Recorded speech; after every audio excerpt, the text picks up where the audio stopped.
여러분이 진로 직업을 설계하고 여러분의 자기소개서 쓰고 이럴 때도 굉장히 많이 쓸 거예요. 자기소개서라고 하면 중심에 나를 두고 나의 강점, 약점, 이제 사회적인 기회, 위협 이렇게 쪼개는 거고, 주제에 따라서 내부, 외부, 긍정, 부정으로 쪼개서 이 매트릭스적으로 4개의 차원으로 분석해서 보는 건데요. 여러분이 이 툴에 굉장히 익숙해지면 나중에도 좀 더 나의 개인적인 내부적인 시각과 외부적인 시각, 그리고 긍정적인 것과 부정적인 것을 골고루 보는데 도움이 많이 됩니다. 그래서 인공지능을 바탕으로 해서 예를 들어서 살펴볼게요. 인공지능을 주제로 봤을 때 나의 내부는 우리 조직, 나의 관점에서 긍정적인 면.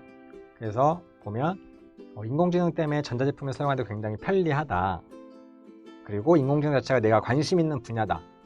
그래서 내가 긍정적으로 이제 보는 코너고, 이제 되게 약점, 이 인공지능에 대해서 좀 부정적인 면이 뭐가 있을까 보면 인공지능 이런 기능 때문에 내가 굉장히 게을러지는 경향이 있다. 그리고 인공지능 기능이 탑재된 것들은 조금 경제적인 부담이 더 되기도 한다. 그리고 사실 우리가 사용을 하긴 하는데 구체적인 원리나 그런 것들은 너무 일반인들이 접근하기 좀 어려운 경향이 있다. 그래서 나는 조금 이제 어렵게 느껴지기도 한다. 이게 부정적인 요소로 들어갈 수도 있어요. 외부적으로는 봤을 때 사회적으로는 이것이 사실 엄청 뜨고 있는 산업이고 무한한 확장성을 갖고 있는 콘텐츠다. 이런 것들을 외부적인 시선으로 의도적으로 확장해서 볼 수 있고요. 그리고 외부적으로 조금 부정적인 요소는 이게 일자리를 줄어들게 하고 또 조금 노년 세대부터 해서 디지털 격차를 많이 심화시키고, 또 지금은 우리가 사용하지만 시간이 지나면 우리도 쫓아가지 못할 정도로 급변하는 상황 속에서 사회적인 위협의 요소가 될 수도 있다. 이런 식으로 좀 더 확장해서 이미 분석이 가능합니다. 그래서 이 내용을 바탕으로 우리가 지금까지 많은 레고들을 이제 모아왔다면 좀 더 흐름도 작성을 통해서 구조화하는 시간을 가져볼게요. 그래서 목표를 인공지능 관련해서 내가 레포트를 쓰겠다라는 목표를 세웠어요. 그래서 과거에 우리가 배웠던 다양한 접했던 많은 미디어들과 그런 것들을 구조화해서 이제 했던 작업들을 활용해서 제가 이제 뽑아냅니다. 다양한 이제 키워드를 바탕으로 그냥 머릿속에 떠오르는 것들을 끄집어내는 거예요. 브레인스토밍과 비슷하다고 할 수 있는데, 브레인스토밍은 정말 아무런 이제 틀이 없이 막 뽑아내는 거라면, 여기서는 어떤 목표와 관련된 자료들을 바탕으로 내가 지금 레포트에 쓸만한 것들을 조금은 자유롭게 꺼내보는 시간입니다. 그리고 그 앞에는 나중에 편집하기가 쉽도록 기호를 붙여요. 실제로 저는 내가 강의하거나 책을 쓰거나 글을 쓰거나 할 때 많이 활용하는 방법인데요. 우선 의식의 흐름에 맞게 막 뽑아내요. 미디어 속에 인공지능이 많고 또 생활 속에도 이런 기술들이 있다. 그리고 근데 디지털 소외는 많이 문제인데, 키오스크 이런 것들 어른들이 키오스크 사용 못 해가지고 많은 문제가 있었다. 이런 것들 좀 접했었는데, 그리고 또 어느 뉴스 보니까는 인공지능 로봇이 되게 요양원에서 인기가 많더라. 그리고 우리가 되게 반려의 개념으로 로봇이 쓰이기도 하더라. 그리고 인공지능 산업은 이제 계속 발달하고 있더라. 그리고 과거 이세돌과 인공지능 바둑 대결을 했었는데 그게 굉장히 큰 화제가 됐었던 기억이 있더라. 근데 인공지능 기술에 올라면 찾아봤더니 이런 것들이 있더라. 그리고 인공지능이 대체하는 일자리 순위가 한참 많은 포털 사이트나 책에서 많이 화제가 되어서 진로 설정하는데 좀 고민이 됐었던 경험이 있었다. 그럼 이런 인공지능은 어디까지 발전할까? 그리고 자율주행차가 굉장히 기대된다. 이런 내용들을 볼 수가 있습니다. 우리가 이 내용들을 바탕으로 좀 더 구체적으로 레포트를 형성한다고 봤을 때 조금 더 구체적인 기준을 설정할 필요가 있어요. 그래서 앞에서는 인공지능 관련된 거였다. 그러면 그렇게 해서 내가 다양한 요소들을 뽑아냈다면, 지금은 좀 더 인공지능의 사회 문화적 영향력에 관련해서 내가 어떤 레포트 작성해야겠다 라고 하면 이 많은 자료, 내 많은 이 뽑아낸 키워드 중에서 일부를 선별해서 내가 흐름에 맞게 이제 나열을 하는 겁니다. 그래서 시간의 흐름에 맞는 뭐 발표나 강의나 뭐 이제 서사적인 거, 그런 흐름에 맞게 나열을 할 때 이 방법이 굉장히 도움이 많이 돼요. 그래서 머릿속에 시뮬레이션이 떠올리는 거야. 이렇게 시작해서 이런 것들을 나열하고 이렇게 끝내면 좋겠다. 이런 구성에 맞는 것이 무엇이 있을까? 해서 사회 문화적 영향력이다 라고 하면 처음에는 이런 미디어 속 인공지능 기술들 같은 걸로 내가 조금은 더 이제 흥미를 유발하면서 시작을 해야겠다, 도입을. 그리고 그런 미디어 속과 좀 차이가 나지만 우리 생활 속에서 정말 이루어지고 있는 생활 속 인공지능 기술들을 이제 소개를 하고, 관련해서 좀 더 깊이 있는, 이제 아직은 익숙하진 않지만 좀 더 인간을 치유하는 듯한 느낌, 그리고 인공지능의 한계라고 느껴지는 감성적인 면도 접근하는 그런 좀 발달된 인공지능에 대한 이야기도 좀 나눠봐야겠다. 이렇게 긍정적인 것들을 나눠봤으니까 다음엔 좀 부정적인 면을 살펴볼까? 디지털 소외 같은 것들을 이제 한번 다루어 보고, 그리고 인공지능이 대체되는 일자리 순위와 함께 일자리에 대한 공포, 사람들의 공포나 그런 문제의식 같은 것들을 같이 다루어 봐야겠다. 그래서 긍정과 부정에 대한 시선을 균형 있게 다루고, 그 이후에는 내가 인공지능 산업의 결국은 지속적인 발달을 하고 있으니까 그거 관련돼서 사실을 짚어주고, 이제 앞으로의 방향성, 그리고 거기서의 그걸 바라본 나의 관점과 태도로 마무리를 지어야겠다. 이렇게 하면 우리가 논술로 따지면 개요쓰기처럼 여러 가지 글 소재, 글밥들을 많이 이제 모아놓고 거기서 내가 선별을 해서 레고를 형성하듯이 이렇게 하나하나 나열을 하는 겁니다. 그리고 이거는 좋은 점이 편집이 되게 자유로워요. 그래서 순서를 바꾸고 싶으면 이제 기호를 바꿔 넣으면 되고, 또 추가하고 싶은 내용이 있으면 이렇게 그어서 내용을 추가하면 돼요. 중요한 점은 이거 자체가 어느 정도 기본적인 개요짜기의 형태를 갖고 있기 때문에 지금 바로 내가 글을 쓰거나 레포트에 도입이 되지 않아도 이 상태로만 남겨놔도 나중에 글을 쓰는데 훨씬 수월합니다. 그래서 저는 뭐 강의 준비나 뭐 있을 때 바로 작업을 하기 전에 이런 구조를 그때그때 편하게 해놓고 머릿속에 그린 다음에 그 다음에 PPT나 글을 이제 만들면 확실히 훨씬 도움이 되더라고요. 그리고 사실 글을 쓰거나 하다 보면 내용이 수정되기도 해요. 그 수정되는 것들도 굉장히 유연하게 대처가 가능한 흐름도 작성입니다. 네, 똑같이 우리가 뽑아낸 그 자료들을 바탕으로 우리가 조금 다른 관점의 레포트를 쓴다고 해볼게요.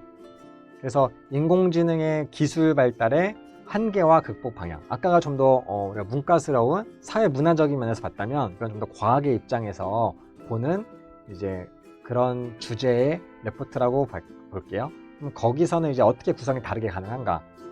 우리가 뽑아낸 이제 자료들, 소재들, 레고의 이제 퍼즐들은, 블록들은 이미 놓여져 있어요. 이거를 어떻게 다르게 구성하느냐, 그런 관점에서 봐주시면 좋을 것 같습니다. 처음에는 이세돌과 인공지능 바둑 대결, 이거를 화두로 삼아야겠다. 이게 화제가 그때 많이 됐었으니까 딥러닝에 대해서도 이걸로 이제 관심을 유발해서 도입을 하고, 그리고 여기서에서 많은 사람들이 분석했던 그 인공지능 기술의 원리를 자연스럽게 가져와야겠다. 그 딥러닝의 원리, 학습 원리를 가져와야겠다.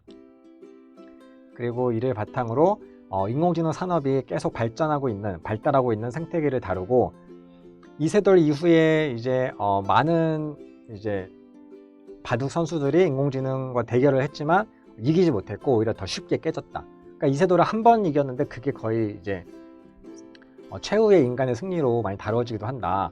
그만큼 인공지능 산업이 계속 발달하고 있다. 그래서 알파고보다 더 똑똑한 기술들이 계속 나오고 있기 때문에 인간이 앞으로 이기기는 더 힘든 경우가 많다.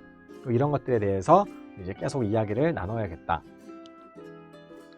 그 다음에는 이런 거창한 이제 발달 속에서 이걸 생활 속에서 접할 수 있는 지금 생활 속 인공지능 기술들을 이야기하고, 그리고 우리가 아직은 만나지 못했지만 조금은 지향점이라고 할 수 있는 판타지스러운 그런 미디어 속의 인공지능 기술들도 이제 우리가 방향성으로 다루어야겠다.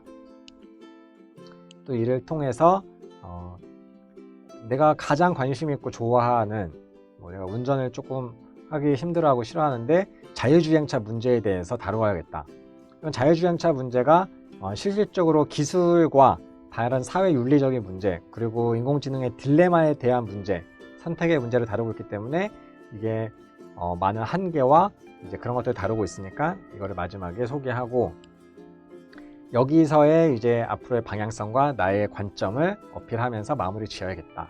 그래서 이렇게 매듭을 지으면 우리가 똑같이 인공지능이란 걸로 다양한 소재를 만들고 그 소재 속에서 우리가 재편집하고 재구조화하는 작업에서 아까랑은 전혀 다른 레포트 구성이 이제 형성이 됩니다.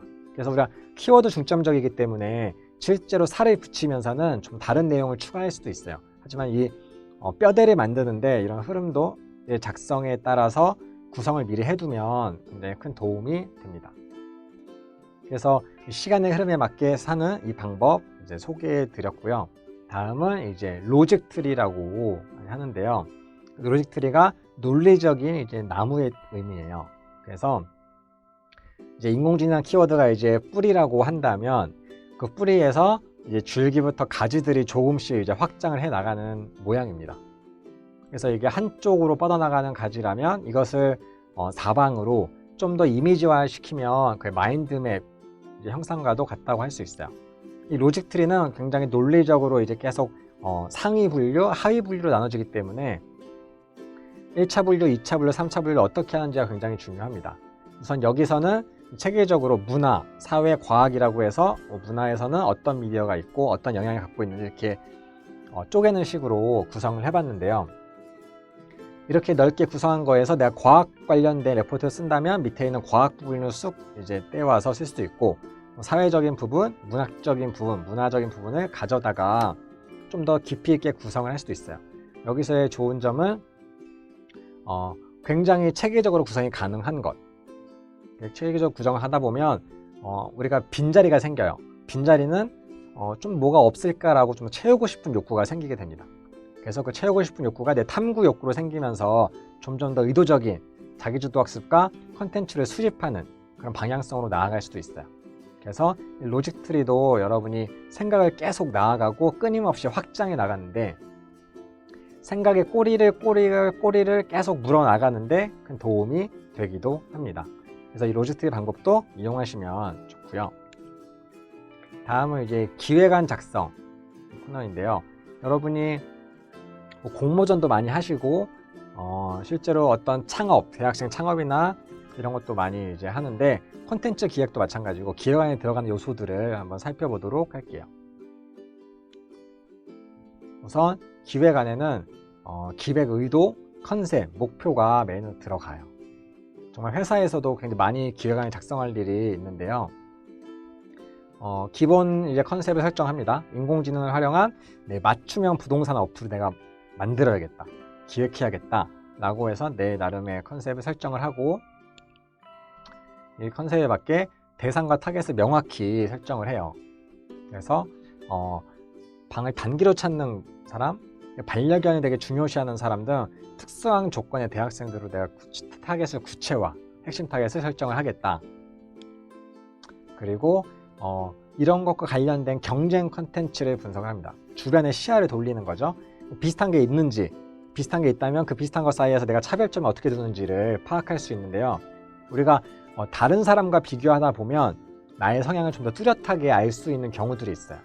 그런 면에서 이 경쟁 컨텐츠 분석은 굉장히 중요해요. 그래서 경쟁사 분석도 많이 하고, 여러분이 취업을 알아보곤 했을 때도 관련된 회사에서 우리 회사의 경쟁사를 어디로 보십니까? 라고 물어보는 경우가 많은데, 그것들이 우리 회사를 어느 위치로 보는가에 대한 역으로 물어보는 질문이기도 합니다. 그래서 경쟁 컨텐츠를 분석한다면 무슨 방 이런 어플들이 있다. 그러면 거기에 맞는 나의 차별점, 이런 어플들이 있는데도 불구하고 내가 새롭게 이걸 만들려고 하는 이유가 무엇인가? 저런 어플들에는 불필요한 정보들이 되게 많이 있고 허위 매물도 많다. 이런 것들을 해서 나는 좀 더 이제 세포 마켓, 디테일한 마켓들을 형성하고 거기에 집중을 하겠다. 그래서 여기를 개요 입장에서 어떻게 형성할 건지, 그리고 추가적으로 뭐가 필요한지 논의사항을 적는 건데요. 대학생들이 실제적으로 요구하는 그런 것들을 설문을 통해서 다양하게 파악을 하고 빅데이터를 적극 활용하겠다. 인공지능이 빅데이터를 활용해서 맞춤형으로 나가는 그런 어플을 내가 만드는데, 간단한 기획안의 요소들을 바탕으로 생각을 한번 해본 거예요. 그래서 여러분이 요소들을 기억하고 체크리스트처럼 가만히 생각해 봐야지 라고 하면 떠오르기가 쉽지 않아요. 그래서 미리 요소들만 먼저 적어놓고 요소들을 채워나간다, 내가 빈칸을 채워나간다는 방식으로 활용을 하시면 이런 생각 도구 툴들이 많은 도움이 됩니다.